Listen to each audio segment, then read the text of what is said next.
The year is 2021, and we have now entered the third millennia.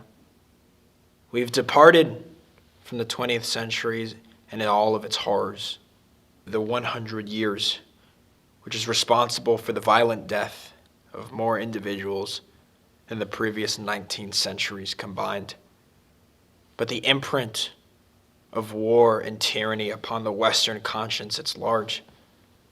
And we're still asking the same perennial question of what is it that makes societies crumble? How is it that the carnage unleashed upon the world in the 20th century occurred? And these are questions that are difficult to answer, and they're nuanced and complicated. But there are men and women who have taken up the task of thinking these things through long before us, and one of them is Alexander Solzhenitsyn. This is a man who not only studied the Russian Revolution and the USSR, but he lived through it. And his analysis of how such violence occurred was ideology. And when we think of ideologies in the modern sense, we think of conservatism or liberalism or libertarianism, like just another worldview. But ideologies are not that. They're something different. Ideology is reference to a religion that is posing as a political theory. A religion that is posing as a political theory. And what is it that I mean by that? What are the questions that religion answers? It tells us of our origin. It tells us of meaning, of purpose in this life.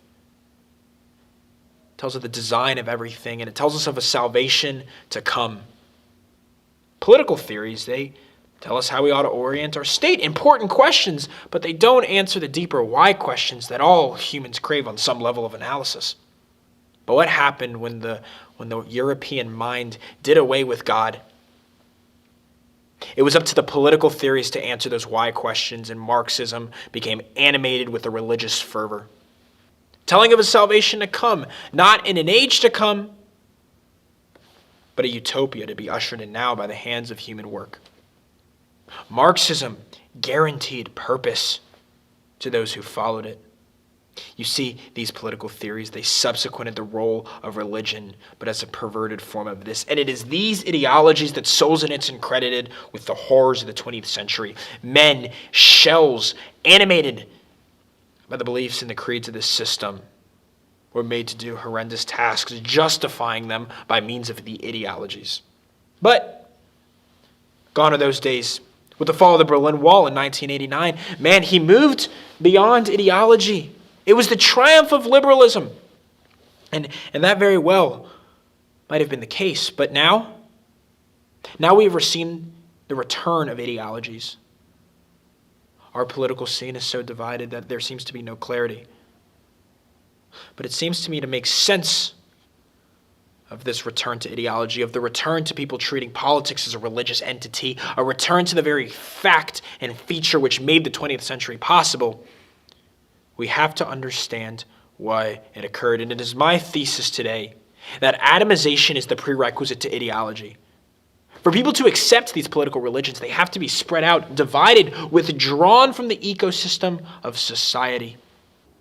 Atomization is the prerequisite to ideology. And what is it that I mean by atomization?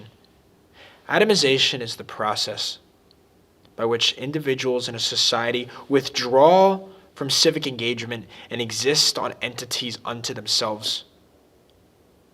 Loneliness, the angst that accompanies the 21st century man, are the result of this atomization. And it is this state of solitude that makes men susceptible to ideology. And someone who understood this rather well was Alexis de Tocqueville. Now, de Tocqueville, he was a Frenchman. And he's riding off the heels of the French Revolution and the multiple governments that France cycled through in their attempt to find political stability. But he comes to America and he pens his magnum opus, Democracy in America. And in there you can see the juxtaposition and the tension existing between the French Revolution and the American system of government. And he's stuck by this question of why. Why was his home nation in such disarray when the American Revolution ended in a certain degree of stability? And among other things, do you want to know what Alexis de Tocqueville pegged as the reason for this? It's what he called the art of association. Men lived in an interconnected bond with one another, and that meant they had meaning outside of politics. They weren't these fragmented individuals who had no engagement in the civic arena, far from it.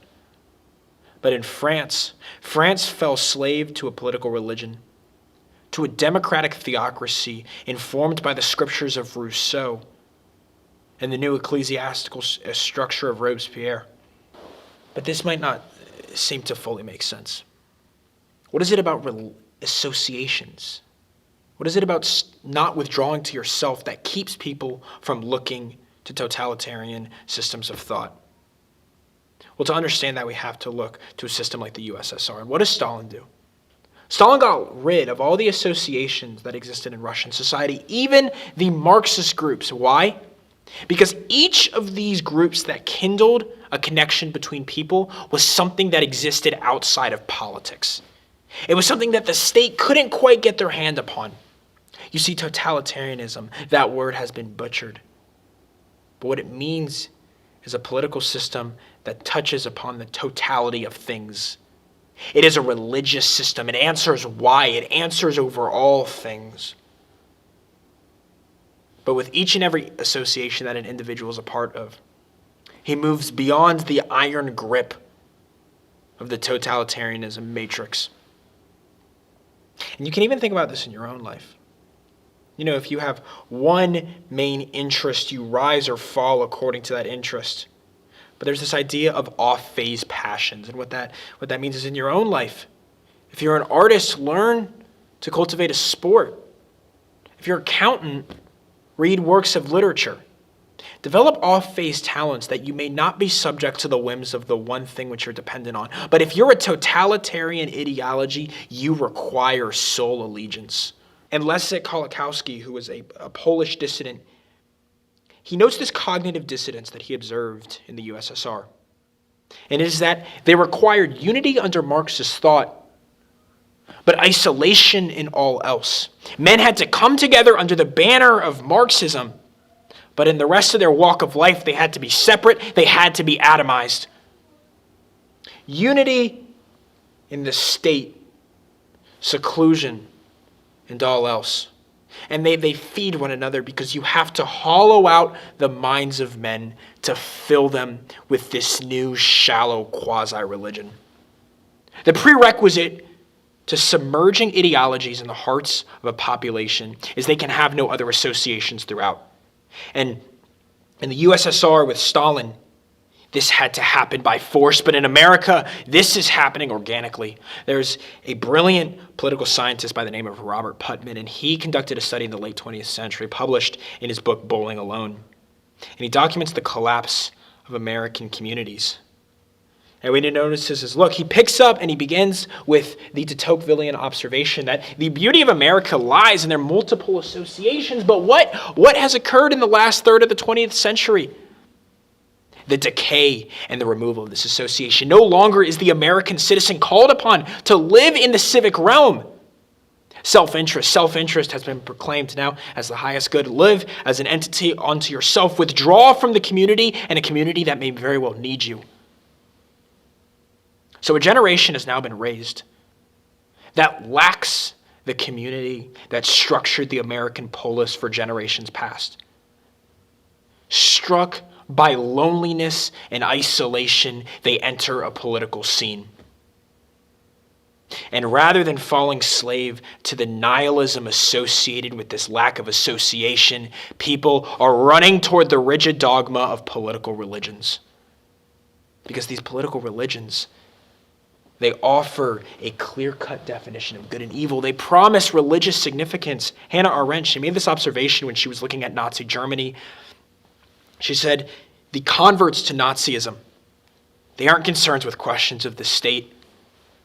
They're looking for meaning. They're looking for significance. You see, the sweet tune of ideology, it can only be heard by those who know the inhumane state of loneliness.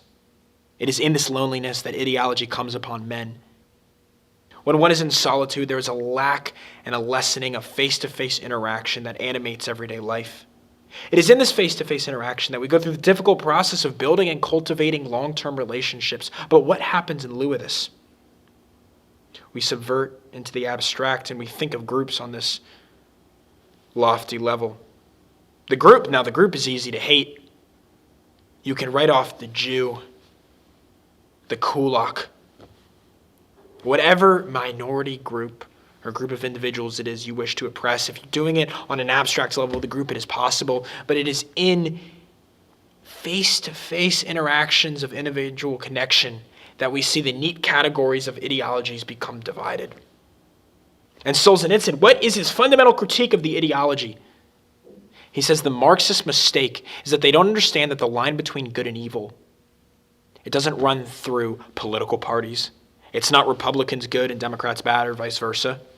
It's not at the level of institutions, no, it's at the level of the heart. And the problem is when a society is atomized, they're no longer having face-to-face connection. But in America, we're growing apart into almost two separate Americas informed by two separate political religions. And this has only been informed by the technological revolution. You see Robert Putnam, Alexander Solzhenitsyn, Alexis de Tocqueville, the individuals we've discussed, they were writing and being informed by an era that existed before technology. But this problem has only compounded the matter. Technology allows us to retreat back to ourselves, to withdraw, to live in almost a sociological solipsism, where we no longer interact and are vibrant members of the community. And it is this specter that now haunts the United States. And the literature on the political polarization is very striking when you line it up with what is happening in technology. It can almost be directly correlated. And it's because when you go online, you're dealing with an abstracted member of a group. You're not associating with your fellow Americans. You become an online warrior. And there's a certain oxymoron to what has occurred. Gregory Wolfe, he points this out. That we talk about culture wars in our highly polarized environment where ideologies live. Culture wars. But what is a culture? A culture is that which brings a group of people together, unifies them, whether on the level of ideas or associations. But what is a war? A war is what pits two people against one another. Culture wars are not sustainable. Political ideologies are not sustainable. So how is it that we can avoid the latter end?